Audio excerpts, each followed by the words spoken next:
चलो शरीर से और मन से चित्त वृत्ति को एकाग्र करके गोविंद के चरणों का ध्यान भी करते चलो, आराधना भी करते चलो। आप कहेंगे अरे साहब बुढ़ापे में भजन कर लेंगे, बुढ़ापे में जब तो बेचारे हाथ पैर जो है कीर्तन कर रहे होंगे, मोड़ो पंजीरी मांग रहे होगो, done done done done done done done done पूरा चैस हाल रहे होगो सारे नटबोल्ट ढीले गए होंगे, फिर ये शरीर भजन कर पावेगो? शरीर माध्यम खलु धर्म साधन, सभी साधनों का माध्यम तो शरीर है, इसके माध्यम से ही तो किए जाते हैं सब। अच्छे या बुरे कर्म जो भी है शरीर से तो किए जाते हैं। और जब जाके नट बोल्ट ढीले हो जाएंगे, जब गाड़ी को चैसे ही ढीले होएगो तो लोड उठ पावेगी? भूल में हो। यही अवस्था है जवानी, जिसमें संसार के काम करते करते भगवान के कार्य भी साथ साथ लेके चलो, बराबर बराबर बराबर बराबर दोनों।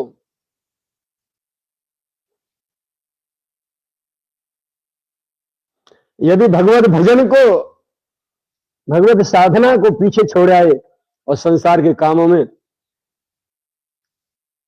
फंसे फंसे, कार्य बाहुल्य में लगे, यदि उम्र बहुत आगे बढ़ा के ले गए, जिंदगी आगे बढ़ा दी बहुत, तो भजन साधना फिर नहीं कर पाओगे, फिर हो नहीं सकती है। जैसे संसारी कार्यों का अभ्यास करते हो, बालकाल से ही माता पिता अभ्यास कराते हैं, कुछ देख देख के, कुछ पूछ पूछ के कुछ सीखते हो, ऐसे ही जो हरि का भजन कर रहे हैं उनको देख देख के भी सीखो, और यदि नहीं आता है तो उनसे पूछ पूछ के सीखो। लेकिन भगवत भजन को पीछे छोड़ के मत आ जाना, उसे भी जीवन में साथ साथ लेके चलो, बिल्कुल एकदम। जब संसार से छुट्टी मिले, संतान बड़ी हो जाए, ब्याह शादी हो जाए, जिम्मेदारियां हो जाए, वो अपनी नौकरी में सेटल्ड हो रहा है, जहां भी जैसे भी व्यवस्थित हो जाए, ठीक, अब टेंशन फ्री, तो झट से संसार के कुंडे पे से झट इस पे कूद जाओ, उपासना के पे लेके भाग जाओ आगे। और यदि इसको पीछे छोड़ आए तो यहां से लौट के वहां जाना पड़ेगा और वहां से लाना पड़ेगा। इसका मतलब पुनर्जन्म, दोबारा इस जन्म में तो अब लौट नहीं पाओगे। जो समय बीत गया वो बीत गया, अब लौट के हाथ में नहीं आ सकता। इसलिए साथ साथ चलो, लेके भगवान के भजन को भी, उपासना को भी, आराधना को भी। वासना के साथ साथ यदि उपासना को लेके चलोगे तो ये वासना की प्रबलता जो है, जो तुम्हें बेहोश कर देती है, बेहोश नहीं कर पाएगी, क्योंकि ऊर्जा आपको उपासना से मिलती रहेगी। तो वासना का जो बल है वो शिथिल होता रहेगा। आपकी बुद्धि विवेक जागृत रहेंगे तो वासना को जितनी आवश्यकता है उतना ही भोगोगे, संसारी पदार्थों को उतना ही प्रयोग में लाओगे, क्योंकि विवेक जागृत है उपासना से। और उपासना बंद कर दी, छोड़ आए तो दीपक बुझा, बुद्धि अंधेरे में, अब क्या करे, उसे सूझेगा नहीं फिर कुछ भी, अच्छा क्या बुरा क्या। हम देख रहे हैं समाज में लोग रात दिन, ऐसे लोग भी हमने देखे हैं, अभी जिंदा हैं, वो जीते जी उन्होंने परिवार को बिल्कुल नष्ट कर दिया।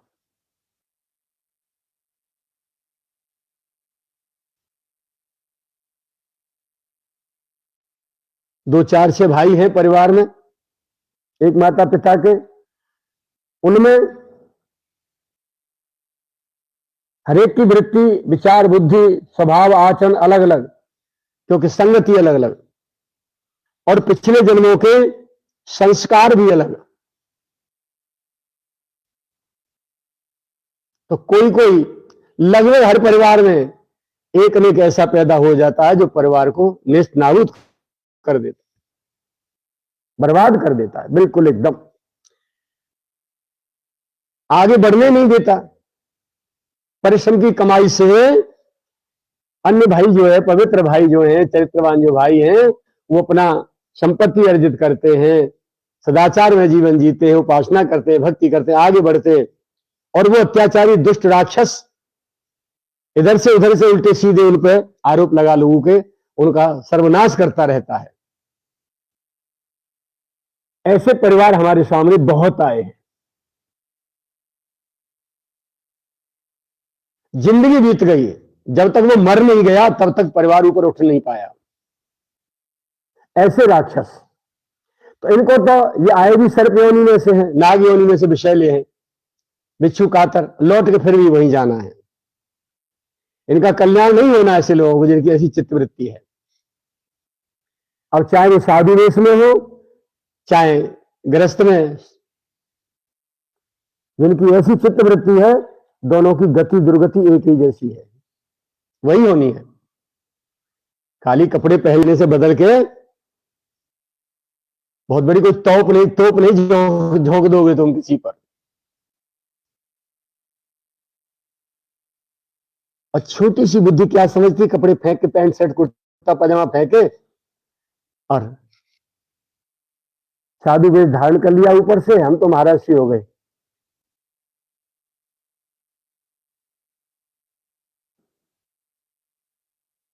सावन में जन्मे और भादों में बरसे, बस। कल तक गोरख धंधे में लगे थे, आज कपड़ा बदल के महाराज जी बन गए और चेलान की लाइन लगा दी। ये कहां जाएंगे चेला? जहां गुरु जी जाएंगे। और गुरु जी जाएंगे का, गुरु जी तो पहले तो भी डाम पर उठ नहीं पा रही चित्तवृत्तियां ऊपर। इन महापुरुषों की जो वाणी है ना, इतने बड़े तमाचे हैं, ये ऐसे कर रहे तमाचे हैं कि टिड़ी कर देते हैं यदि विवेक जागृत है तो।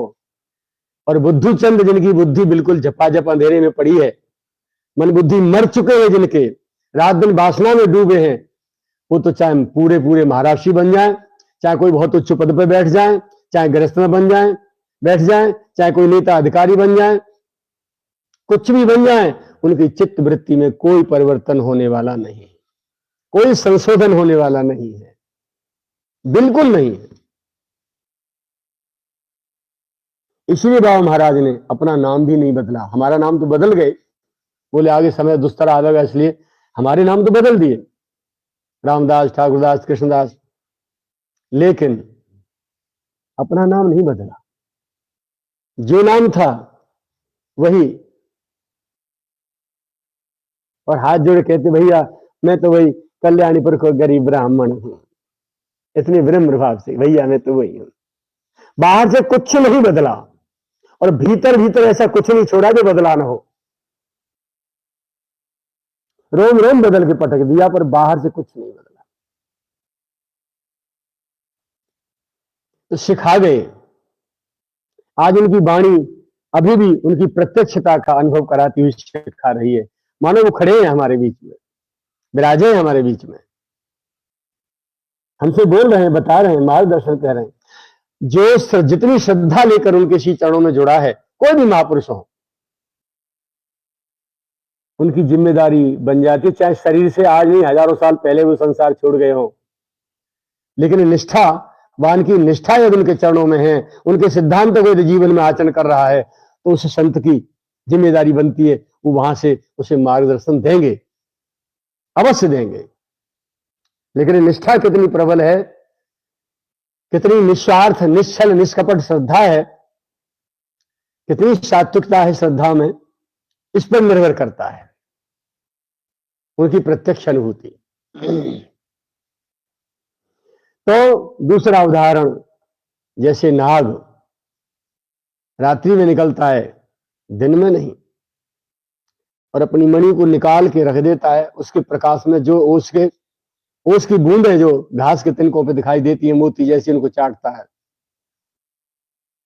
और अपना काम जब तृप्त हो जाता है, जलन शांत हो जाती है, तब मणि को लेकर गले में रखता है या मस्तिष्क में रखता है, जहां भी उसकी विधि होगी, चला जाता है अंदर बिल में। जब मणि वो रखता है तभी कोई न कोई ऊपर से ढक के उसको पकड़ लेते हैं नाग को और मणि अपनी व्यवस्थित करके ले जाते हैं। तो वो जो उदाहरण दे रहे हैं कबीरदास जी महाराज कि मणिधर जैसे मणि को धर के ओस चाटता है, ओस भी चाटता जाता है और मणि की ओर भी ध्यान निरंतर चाटते चाटते ध्यान इधर उधर देखता है, कोई आ तो नहीं रहा है मेरी मणि को लेने के लिए। ऐसे ही साधक की चित्तवृत्ति होनी चाहिए। साधना करते करते, गृह गृहस्थी के संसार के कार्य करते करते निरंतर चित्तवृत्ति को देखते रहना चाहिए कि कोई विकार रूपी चोर, कोई ठग मेरी चित्तवृत्ति पर, मेरी भक्ति पर, मेरी साधना पर आक्रमण तो नहीं कर रहा, मुझे भजन से विमुख करने का कोई प्रयास तो नहीं कर पा रहा। निरंतर दृष्टि इस बात पर बनी रहे, मुझे मार्ग से विचलित करने का प्रयास तो नहीं कर रहा, कोई विक्षेप तो नहीं करने वाला। उसी से पहले सावधान हो जाए।